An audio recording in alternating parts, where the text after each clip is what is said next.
Bonjour, on corrige maintenant l'exercice 2 du TD numéro 10 qui concerne, l'exercice 2 concerne une étude générale de gaz d'électrons relativistes. L'objectif de ce TD numéro 10 est d'étudier les électrons qui sont dans les étoiles naines blanches. Et alors je commence par quelques commentaires sur les étoiles naines blanches et leur situation par rapport à l'ensemble des étoiles qui existent dans l'univers. Voilà, c'est le sujet de cette introduction, de parler de l'évolution d'une étoile et de commencer par parler de l'évolution d'une étoile comme le Soleil, donc en particulier l'évolution du Soleil. Le Soleil est une étoile qui existe depuis à peu près 5 milliards d'années. Elle a été formée par la concrétion de gaz, de matière qui flottait, qui était sous forme de nébuleuse et qui était déjà le résidu d'une étoile antérieure que certaines personnes appellent Coatlicue. En fait, vous pouvez cliquer sur chaque lien ici pour avoir plus d'informations.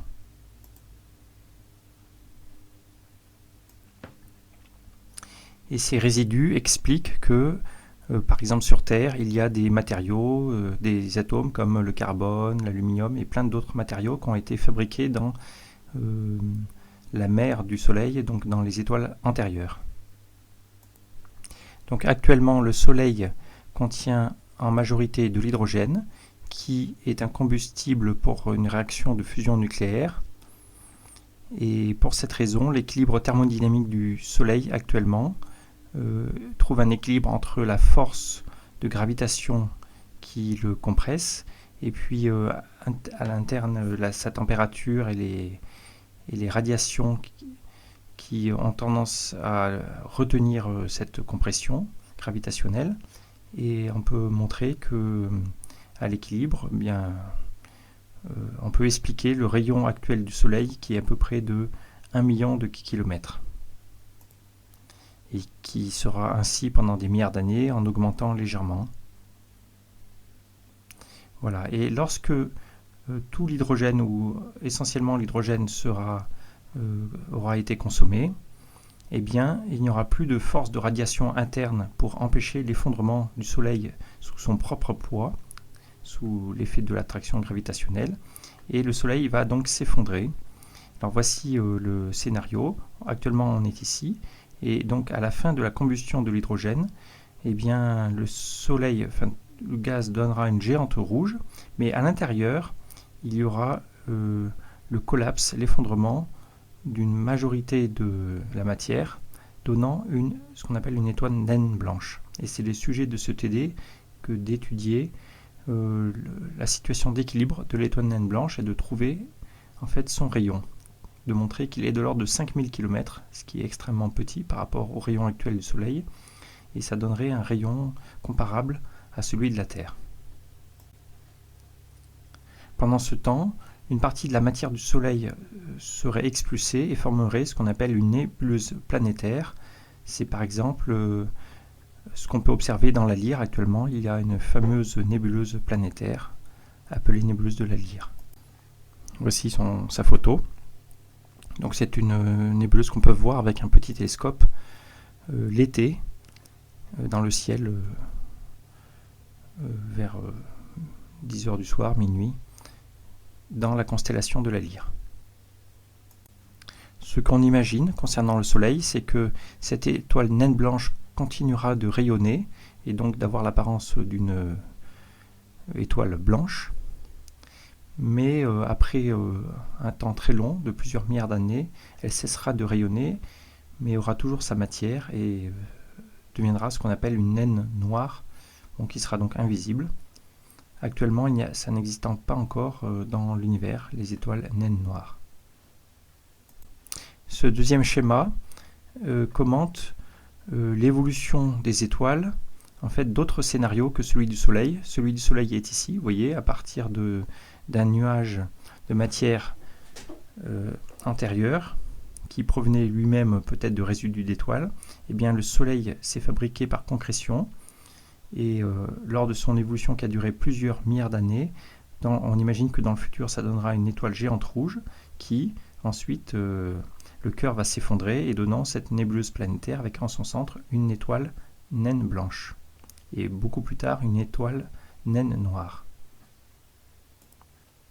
Mais ce qui peut se passer si au départ l'étoile a une masse bien supérieure à celle du Soleil, donc là on vous dit par exemple supérieure à 8 fois celle du Soleil, eh bien c'est le cas par exemple dans le ciel, dans la constellation d'Orion qu'on voit l'hiver, de l'étoile Bételgeuse ou de l'étoile Bételgeuse qui est ici, qui est une géante rouge, ou de l'étoile Rigel qui est plutôt bleue, qui est ici. Là vous voyez la nébuleuse d'Orion. Et bien pour ces étoiles plus massives, après une durée de vie en fait plus courte que quelques milliards d'années, peut-être quelques centaines de millions d'années, et bien l'étoile devient elle aussi une supergéante et elle explose, donnant une supernova, comme par exemple ça a été observé vers l'an 1000 au Moyen-Âge. Actuellement, ça a donné la nébuleuse du Crabe. Voilà, donc la nébuleuse du Crabe se trouve dans la constellation du Taureau, qu'on peut voir l'hiver. Elle se trouve près de cette étoile, ici. C'est expliqué dans Wikipédia. C'est Messier 1, elle se trouve ici. Et la nébuleuse du Crabe est en fait une nébuleuse, un résidu de l'explosion d'une supernova qui a eu lieu en 1054, donc en plein Moyen-Âge, et donc à cette époque, l'explosion a duré plusieurs jours et se voyait en plein jour. On pense actuellement que l'étoile Bételgeuse qui se trouve dans la constellation d'Orion est une géante rouge qui devrait exploser sous forme de supernova d'un moment à l'autre. Donc ça peut être dans quelques semaines, dans quelques mois, quelques années ou quelques centaines de milliers d'années, on ne sait pas. Peut-être que l'explosion a déjà eu lieu et qu'on ne la voit pas encore. Voilà, pour revenir donc à l'évolution de ces étoiles plus massives que le Soleil, donnant des supergéantes qui explosent sous forme de supernova, eh bien le gaz projeté donne une nébuleuse, et à l'intérieur il y a l'effondrement de la majorité de la matière qui donnera alors une étoile naine blanche, mais en fait l'étoile naine blanche ne sera pas stable parce que la force de gravitation est telle que les électrons peuvent rencontrer les protons qui sont dans le noyau et donner une réaction par réaction endothermique. Ça veut dire que c'est une réaction qui a besoin d'énergie pour se produire, mais justement là l'énergie est fournie par l'énergie gravitationnelle, et donc l'électron et le proton disparaissent, s'annihilent pour donner des neutrons. Et donc ça donne à ce qu'on appelle une étoile à neutrons. Voilà, et l'étoile à neutrons, c'est une étoile faite de fermions, donc l'étude faite dans ce TD qui concerne un gaz de fermions en équilibre pourrait s'appliquer, et on trouverait un rayon beaucoup plus faible de l'ordre de 10 km. Voilà, la raison c'est que la masse d'un neutron est plus élevée que la masse d'un électron. Dernier scénario, c'est si la masse totale de l'étoile est encore plus grande, eh bien l'étoile à neutrons n'est pas stable, car il y a une force de gravitation qui est encore beaucoup plus forte, et à ce moment-là, il se passe un autre scénario faisant intervenir la physique de la relativité générale, et en fait l'espace-temps en tant que variété avec une métrique qui est variable, eh bien la métrique diverge, autrement dit l'espace-temps se déchire en tant qu'espace courbe, et cela donne lieu à un trou noir, dont le rayon est encore beaucoup plus petit, il est d'ordre du kilomètre. Il faut savoir que de nos jours, donc les étoiles naines blanches, les étoiles à neutrons, ce qu'on appelait avant les pulsars, et les trous noirs sont des objets qu'on observe par grand nombre dans l'univers. Voilà, on va passer maintenant à l'exercice numéro 2 qui concerne l'étude d'un gaz d'électrons relativistes. Donc ce sont des électrons qu'on suppose indépendants et libres. Donc cela veut dire que chaque électron ne subit aucune force. En particulier, on néglige totalement la force d'interaction, la force de répulsion électrique entre les électrons. cet exercice est très proche de l'exercice fait au TD précédent, au TD numéro 9. La seule différence, c'est qu'ici, on ne va pas supposer que la vitesse des électrons est faible, on va pouvoir accepter des vitesses élevées et donc traiter les électrons dans un régime relativiste. Autrement dit, cet exercice est plus général que celui qui considérait les électrons dans un métal. Il pourrait s'appliquer à des électrons dans un métal. Première question. On considère un seul électron, tout seul, dans un volume V. Alors on rappelle que son état physique est caractérisé par sa position et son impulsion, autrement dit un point dans l'espace des phases, mais aussi son spin, qui vaut plus ou moins 1,5. On nous demande, en utilisant la formule de Weyl, qui a été étudiée au TD numéro 2, d'estimer le nombre d'états quantiques, qu'on appelle n de p, qui ont une impulsion de module inférieure à p donné, un nombre p positif donné. De montrer que ce nombre d'états quantiques, n de p, est de la forme une constante fois p puissance 3, avec une constante à préciser en fonction du volume et de la constante h bar. Alors voici la réponse. Considérons donc un électron dans ce volume V, avec une position Q qui est dans R3, et une impulsion P qui est un vecteur de R3. Donc Q et P, c'est un point de l'espace de phase qui est de dimension 3 plus 3 égale 6. On se donne un nombre P positif donné, qui est le module de l'impulsion. Et donc dans l'espace des impulsions, qui est l'espace de dimension 3, Px, Py, Pz, on considère les impulsions, tous les vecteurs de modules plus petits ou égal à P. Autrement dit, tous les points à l'intérieur de la sphère de rayon P. Eh bien, cela limite les états possibles. Et d'après la formule de Weyl, donc cette description est en mécanique classique, mais la formule de Weyl donne une correspondance avec les états quantiques. Elle dit précisément que le nombre d'états quantiques qui auront une certaine position dans le volume V et une impulsion dans cette sphère de rayon P seront donnés, donc le nombre n de P est donné par cette formule. C'est le volume dans l'espace de phase classique divisé par un volume élémentaire qui vaut 2π fois h bar puissance 3. Ici 3 parce qu'on a 3 degrés de liberté x, y, z. Et on n'oublie pas de multiplier par 2 pour avoir le nombre possible d'états quantiques, parce que, en plus de l'état spatial, qui correspond à la position et la vitesse, un électron est aussi caractérisé par son état interne de spin qui prend deux valeurs possibles. Donc il faut multiplier par 2 le nombre d'états possibles. On peut maintenant procéder au calcul. Donc ce nombre n de p, c'est 2 venant des états de spin, fois le volume dans l'espace des phases, position et impulsion. Il se trouve qu'ici, position et impulsion sont indépendants parce qu'il n'y a pas de force exercée sur l'électron. Et donc la position est quelconque, sa seule contrainte, c'est d'appartenir au volume V. Et donc le volume des vecteurs Q, c'est ce qu'on appelle V, tout simplement. Quant au vecteur impulsion, il appartient à la sphère de rayon P, et donc le volume de cette sphère, c'est 4/3 de pi P puissance 3. Et on divise par le volume élémentaire d'un état quantique de pi h bar puissance 3.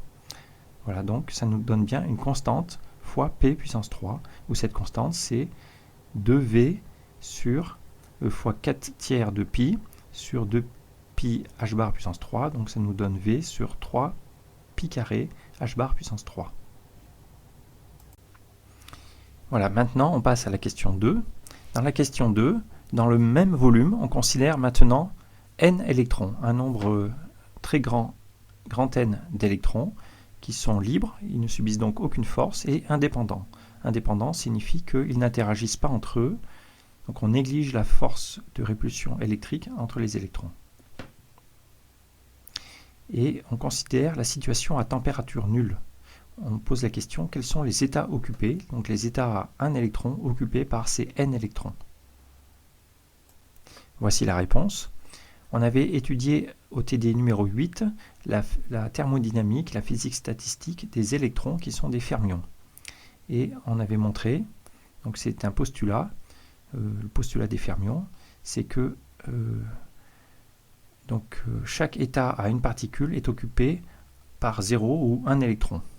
Et on avait montré, d'après le formalisme grand canonique, qu'à température nulle, eh bien, les électrons occupent les états de plus basse énergie. Ils les occupent totalement à température nulle. Autrement dit, ici, si on trace en abscisse ici tous les états possibles à un électron de la question 1, eh bien, les premiers états sont tous occupés et ensuite les suivants sont totalement vides. Et les premiers sont occupés par un électron chacun. Voilà, donc si au total vous avez n électrons, eh bien, il y aura n états occupés. Et ici, dans l'espace des impulsions, ça va occuper tous les états d'impulsion inférieurs à une certaine impulsion qu'on appelle impulsion de Fermi, P indice F. Donc d'après la figure précédente, ça va occuper tous les états à l'intérieur de cette sphère jusqu'à un certain rayon qu'on appelle P indice F. Voilà, et donc on a la formule suivante, que le nombre d'électrons, c'est donc le nombre d'états estimé dans la première question, n de P indice F, qui est donc la constante petit a de tout à l'heure fois P indice F puissance 3. Et donc de cette formule, on peut extraire le volume V, ça nous donne que V est égal, donc on passe P indice F de l'autre côté, donc ça divise par P indice F puissance 3, ça multiplie n par 3 pi carré h bar cube. Et ça nous donne cette formule pour le volume, reliant donc le volume au nombre d'électrons et aussi à l'impulsion de Fermi. Alors ce qu'on nous demande dans cet exercice, c'est de remplacer P indice F par une variable sans dimension qu'on appelle alpha indice F. Donc elle est définie par P indice F divisé par MC, où M est la masse de l'électron. Donc tout simplement, lorsqu'on remplace P indice F par alpha F, ça fait apparaître MC puissance 3 ici.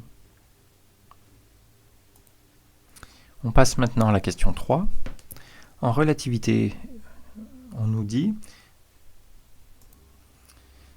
donc en relativité, l'énergie totale d'une particule, en l'occurrence un électron de masse m, est reliée à son impulsion par l'équation suivante.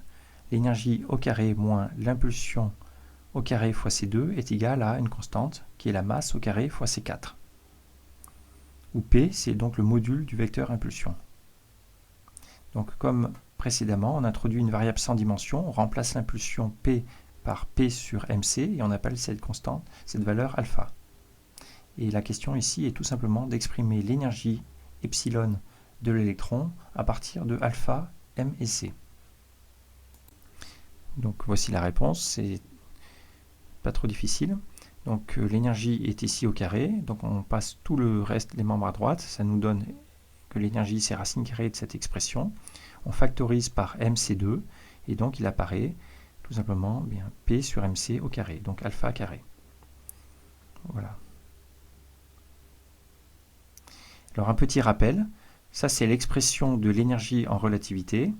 Et dans le régime non relativiste, c'est-à-dire le régime de basse vitesse, eh bien l'impulsion est très petite devant MC, si bien que le nombre sans dimension alpha est très petit devant 1. C'est ce qu'on appelle le régime non relativiste. Et bien dans ce cas-là, on peut faire un développement de Taylor pour ce terme-là et le remplacer par 1 plus 1 demi de alpha carré, comme ici, vous voyez. Et quand on refait l'expansion, ça nous donne que l'énergie, c'est MC2, une constante, plus, et le premier terme, il se trouve être P carré sur 2m, qui n'est rien d'autre que l'énergie cinétique en mécanique newtonienne. Et on retrouve ainsi la mécanique de Newton comme une approximation à basse vitesse de la mécanique de Einstein, de la mécanique relativiste. Une autre remarque, c'est qu'en mécanique relativiste, souvent, on introduit le facteur de Lorentz, qui est un nombre sans dimension, qui s'obtient à partir du nombre aussi sans dimension, la vitesse de la particule divisée par c. Donc on sait que la vitesse v sur c est un nombre plus petit que 1, et par conséquent, gamma est un facteur plus grand que 1, qu'on appelle facteur de Lorentz. De la même façon, ce facteur de Lorentz, lorsqu'on est en régime non relativiste, c'est-à-dire à basse vitesse, eh bien v sur c est proche de 0, donc gamma est proche de 1. Par contre, dès que gamma est plus grand que 1, de façon significative, cela signifie que la particule est dans un régime relativiste. Ici, ce qu'on peut faire, c'est exprimer gamma à partir du facteur alpha précédent. Alors, ce n'est pas compliqué, tout simplement. L'impulsion P était donnée par mc fois alpha, donc on remplace P par mc fois alpha ici, ça nous donne cette expression. mc2 disparaît, et donc V sur C s'exprime à partir de alpha. Par conséquent, on remplace V sur C par cette expression, et gamma s'exprime à partir de l'alpha, tout simplement comme 1 plus alpha 2 racine carrée. Voilà, et on retrouve le fait que dans le régime non relativiste, c'est-à-dire à basse vitesse, eh bien, gamma est proche de 1, et c'est équivalent à penser que alpha est très petit, et alpha est proche de 0. Voilà, cette remarque sera utile pour la suite, pour observer que les électrons dans une étoile naine blanche sont en fait dans un régime relativiste. Et donc à des vitesses très hautes, les électrons, même à température nulle, on verra que les électrons qui sont à la surface de Fermi, au niveau de Fermi, ont des vitesses telles qu'ils sont en régime relativiste. Rappelez-vous déjà que dans un métal, à température ambiante ou même à température nulle, les électrons qui sont proches de l'énergie de Fermi ont déjà des vitesses énormes de l'ordre de 1000 km par seconde. Alors c'est des vitesses très grandes pour nous, cependant ce ne sont pas des vitesses relativistes, c'est des vitesses très inférieures à la vitesse de la lumière dans le métal. Question 4. On considère maintenant toujours ce gaz de n électrons relativiste à température nulle et on nous demande de calculer l'énergie totale. Donc on est à température nulle et cependant l'énergie est non nulle, elle va être positive parce que les électrons, rappelez-vous, ils remplissent tous les états jusqu'au niveau de Fermi et donc la plupart ont des énergies positives, car des impulsions positives. Donc l'énergie totale du gaz d'électrons, c'est la somme des énergies individuelles sommées sur tous les électrons. Donc ici, c'est une somme un peu formelle. On a sommé sur tous les électrons. Donc epsilon est l'expression de l'énergie d'un électron relativiste.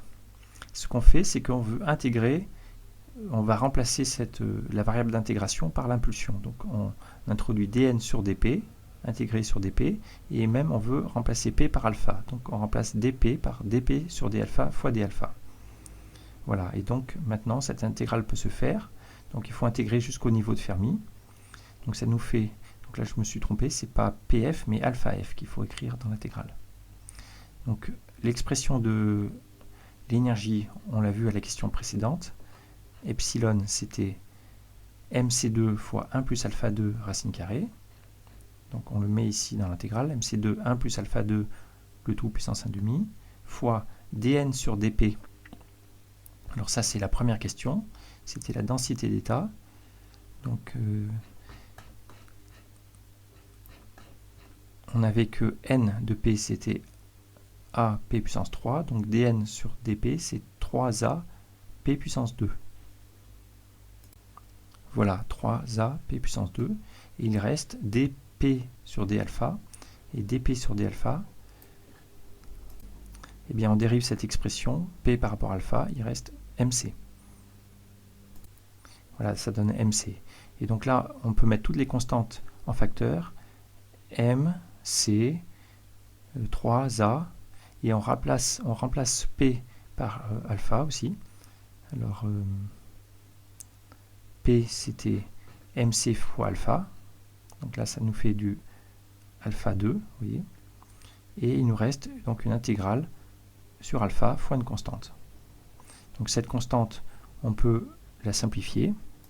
Vous voyez, il y a m puissance 4 qui apparaît, il y a c puissance 2, c puissance 3, ça fait c puissance 5, il y a le v, le volume, et il y a pi carré et h bar puissance 3, fois cette intégrale.